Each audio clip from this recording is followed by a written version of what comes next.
Saya sempat tidak terlalu perhatian dengan masalah virus corona, kecuali yang berkaitan dengan masalah agama, khususnya tentang hadis seputar obatnya, doa dan zikir penangkalnya, serta beberapa tips duniawi untuk menjaganya. Mungkin karena saat itu corona belum hadir di Indonesia. Beritanya masih sekitaran Cina. Isinya tentang perjuangan pemerintah dan tenaga medis melawan corona di sana. Itu tergambar dari foto wajah tenaga medis yang memerah bekas masker dan kacamata. Saya hanya sebatas mengerti betapa beratnya tugas mereka. Saya sempat jengkel saat melihat video warga Iran yang menjilati pagar kuburan dan membaca tulisan tentang rakyat Italia yang dinilai sangat meremehkan. Tapi itu pun hanya sambil lalu karena positif pertama di Indonesia pun belum kedengaran. Tanggal 2 Maret 2020 yang ditakutkan pun terjadi. Pasien corona pertama di Indonesia diumumkan oleh Presiden Jokowi. Inilah takdir Allah yang harus sabar dihadapi. Pandemi corona telah memasuki negeri ini. Jumlah pasiennya bertambah hari demi hari.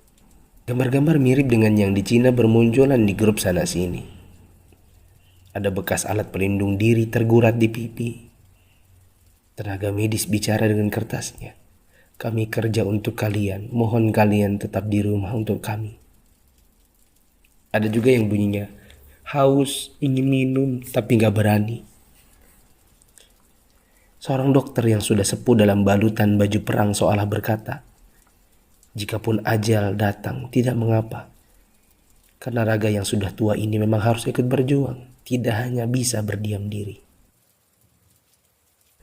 Ikatan Dokter Indonesia menyampaikan bela sungkawa karena 7 orang dokter di garda depan meninggal. 5 dari mereka wafat karena tertular virus ini.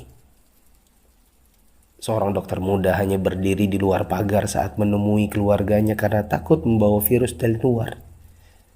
Meskipun foto ini aslinya dari Malaysia. Ternyata APD medis harganya sangat mahal. Dan sekali pakai saja. Saking krusialnya, para ulama dan ustadz-ustadz yang mumpuni ilmunya sampai mengeluarkan fatwa. Bolehnya tim medis sholat tanpa wudhu, tanpa tayamum. Lantaran pelindung dirinya tidak boleh sembarang dibuka. Tak hanya itu, ada juga fatwa sahnya sholat meskipun ada najis. Karena baju medis ini bukan baju biasa. Sekali dipakai untuk satu shift jaga, berjam-jam tanpa makan, minum, bahkan buang air dengannya menggunakan pampers orang dewasa. Bayangkan lagi jika dokter dan perawat wanitanya adalah ibu atau saudari kita yang sedang mengalami datang bulan. Dan lagi deras-derasnya. Atau dia istri kita yang harus berjuang di rumah sakit, sementara punya bayi yang juga harus disusui tapi tak bisa. Ada pun yang wafat, mayatnya tidak bisa dimandikan, bahkan tidak ditayamumkan seperti biasa, hanya disolatkan dan dikubur bersama plastik membungkusnya. Melihat dan membaca berkali-kali, saya pun akhirnya bisa memahami dengan hati. COVID-19 ini bukan sakit biasa, dan tugas tenaga medis sangat berat terasa. Kalau bukan karena tidak ingin ditanya keluarga ada apa, saya banyak mengalirkan air mata. Untuk pasien positif corona dan keluarganya, sabar ya, insya Allah sembuh tidak lama. Jika bersabar, kita dapat pahala. Di rumah dulu sampai negatif. Kasihan jika virus ini menular ke orang lain. Apalagi kepada yang punya penyakit penyerta dan lanjut usia. Untuk yang harus keluar dan tidak ada pilihan kedua, semoga Allah memberikan saya dan teman-teman keselamatan dan rezeki untuk keluarga. Jaga kesehatan ya. Usahakan jaga jarak dengan orang di sekitar kita. Kita tidak tahu siapa yang tertular, siapa yang sehat. Karena yang positif corona pun bisa jadi tidak merasa karena tidak ada gejala. Untuk yang masih abai dari solidaritas bersama, Saya ingin mengetuk pintu hati dan meminta waktu teman-teman sebentar saja. Yuk kita berpikir bersama. Jika teman-teman menggunakan media sosial atau punya kotak kaca media massa, teman-teman pasti sudah mendengar berbagai penjelasan wabah yang melanda. Pemerintah, dokter, para pakar sudah bicara. Dari wawancara hingga rekaman video HP sederhana. Para ahli statistika mengemukakan data dengan tabel, grafik, dan semua media yang mereka punya. Teman-teman pun tinggal ketik halo di WA COVID-19 dan bertanya dengan input satu huruf saja. Jika data itu jelimet untuk dibaca, mungkin teman-teman bisa nonton versi kartunnya. Semua tenaga sudah dikerahkan oleh berbagai kalangan untuk membuka mata hati kita. Jika tidak ada waktu untuk membaca, meme korek api pun sudah tersebar di mana-mana. Sampai-sampai ada yang berpikir, mungkin kalau simulasi penularan virus corona ini pakai video game, barulah anak muda yang meremehkan corona akan mengerti dan percaya. Mereka pun membuatkan potongan video gamenya. Artinya, jika usaha seperti ini masih belum menyadarkan kita, entah dengan cara apa lagi. Apakah tongkrongan kita butuh ditembaki dengan gas air mata baru kita mau meninggalkannya? Pemerintah tidak minta uang dari kita. Mereka hanya ingin kita mengikuti arahan mereka. Untuk yang menipu dan menipu, semoga Allah memberikan teman-teman hidayah dan memaafkan dosa-dosa kita semua. Dan menimbun barang yang dibutuhkan masyarakat saat masa sulit itu termasuk dosa.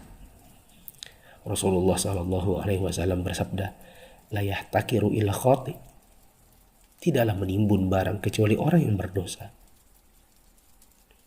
Terlebih lagi bila menipu dan berdusta. Kami hampir tertipu dengan penawaran masker murah yang tadinya kami akan bagikan gratis kepada orang-orang yang membutuhkannya. Di mana hati kita? Apa kita bisa tertawa saat orang lain menderita?